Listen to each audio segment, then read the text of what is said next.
As India and Pakistan tensions rise, what has China got to gain? Plenty. Welcome to China Uncensored. I'm Chris Chappell. Before I begin, YouTube is promoting pro-CCP content and trying to silence shows like China Uncensored. When I did an incognito search on YouTube for China, the first China Uncensored video that came up was number 552. So, since YouTube loves the CCP so much, show how much you love the CCP by leaving a comment below with Chinese leader Xi Jinping's absolute favorite, a honeypot emoji. So once again, Pakistan and India are clashing over the disputed Jammu and Kashmir region. I cover a lot of clashes over disputed regions. Who knew the most controversial thing in the world were maps? U.S. President Donald Trump claims that he brokered a ceasefire between the two countries.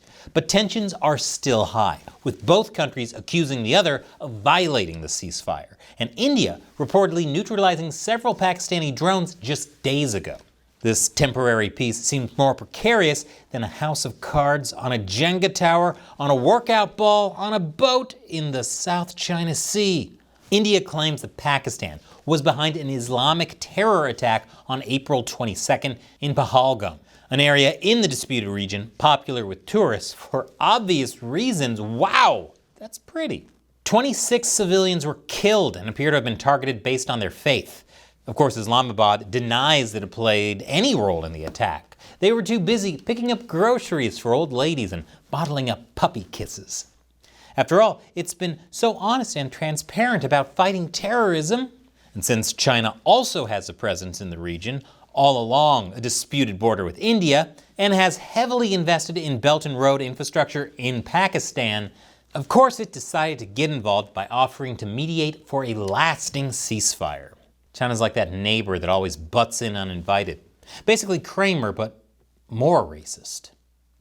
On the surface, this makes sense since a conflict in Asia that drives away investment won't help Beijing's faltering economy or BRI projects. Plus, the Chinese Communist Party has tried many times over the years to play peacemaker, including in Ukraine and the Middle East. And when at first you don't succeed, or when at second you don't succeed, try again, knowing you probably still won't succeed. Of course, China may find it hard to play peacemaker in the India-Pakistan conflict, and not just because these two have been at it since literally before the CCP took power. The problem is, China isn't exactly a neutral party in all this. While the CCP had earlier condemned the Pahalgam terrorist attack, it also worked with Pakistan to water down a UNSC condemnation of the April 22nd attack. So basically they said, that's terrible, but not that terrible. Then China called for an impartial probe of the attack, while voicing support for Pakistan's legitimate national security concerns and safeguarding its sovereignty. The CCP had nothing at all to say about Indian national security or sovereignty for obvious reasons. Meanwhile, there are some unconfirmed reports suggesting a rising anti-India narrative on TikTok, which I'm so glad the US is dragging its feet on banning.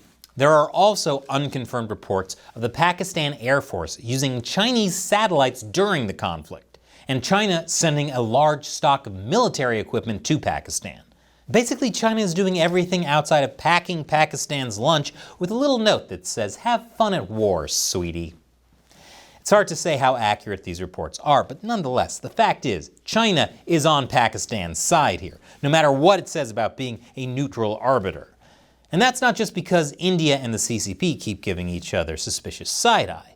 This is about China seizing opportunities emerging from these clashes. Even Mr. Rogers wouldn't ask them to be his neighbor.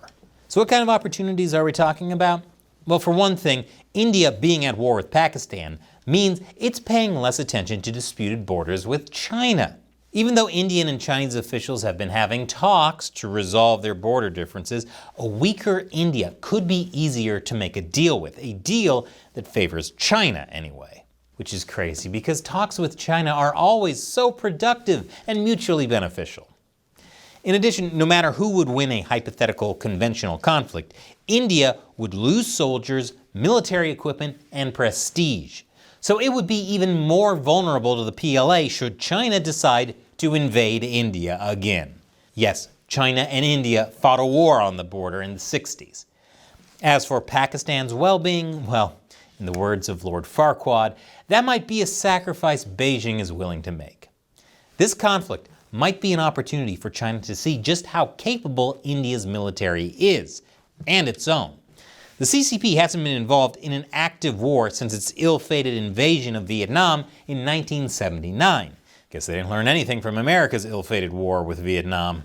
And there's only so much you can learn from military exercises, even lots and lots of them. India's arsenal is made up mainly of Western, Russian, and Israeli weapons, while Pakistan has ramped up its imports of Chinese-made weapons, including the Chengdu J-10C, or Vigorous Dragon, which sounds like a euphemism for Viagra.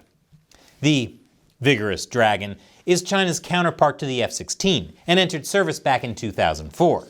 Although it's a homegrown project, it also drew inspiration from abroad, such as from Israeli fighters and Russian engine technology. According to Pakistan's foreign minister, these warplanes were involved in shooting down several Indian fighter jets, including the French-made Rafale fighter. So Chinese military tech beating Western tech. Now, to be fair, the reports coming out of this conflict are not exactly reliable. Claims from both sides are more exaggerated than guys' heights on dating sites. So it's hard to tell exactly which weapons are doing what to whom. That's right, I said whom. We practice proper grammar on this channel. But if the Vigorous Dragon did shoot down several Indian fighters, it's bad news for India and France and good news for China. Even just the rumor is good for China. Chengdu Aircraft Company stock soared by more than a third this week on the Shenzhen stock market, suggesting investor confidence in the Vigorous Dragon. Or, what's it good for? The economy. This could signal a major shift. Historically, Russian arms have been the go-to for much of the world. But after Russia's military equipment didn't deliver as expected in Ukraine, and sanctions kicked Russia's military-industrial complex to the ground, many countries turned to Western providers, remaining skeptical about the quality of Chinese-made weapons. Which makes sense, since we should all be skeptical about the quality of Chinese-made anything. But now, that could change.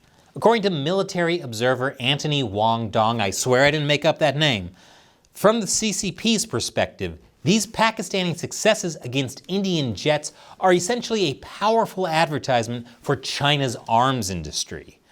If only there were a way to put an ad blocker on reality. And we all know Beijing sure could use the cash and the boost in confidence on the world stage. Since the CCP hasn't been engaged in war for a very long time, even though it keeps fantasy booking them flash mob style, it also gets feedback on its own equipment, what works well and what doesn't, and what might need some fine-tuning. I can't think of any scenario where that might come in handy. Nope, not one. Of course, the conflict isn't all good for China.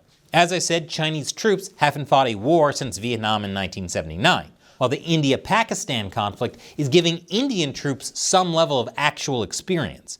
And if China is getting data on the effectiveness of its weapons, so are India and the West. And it's not all good news. Experts are also pointing out that the Indian strikes did successfully hit Pakistani targets in multiple locations.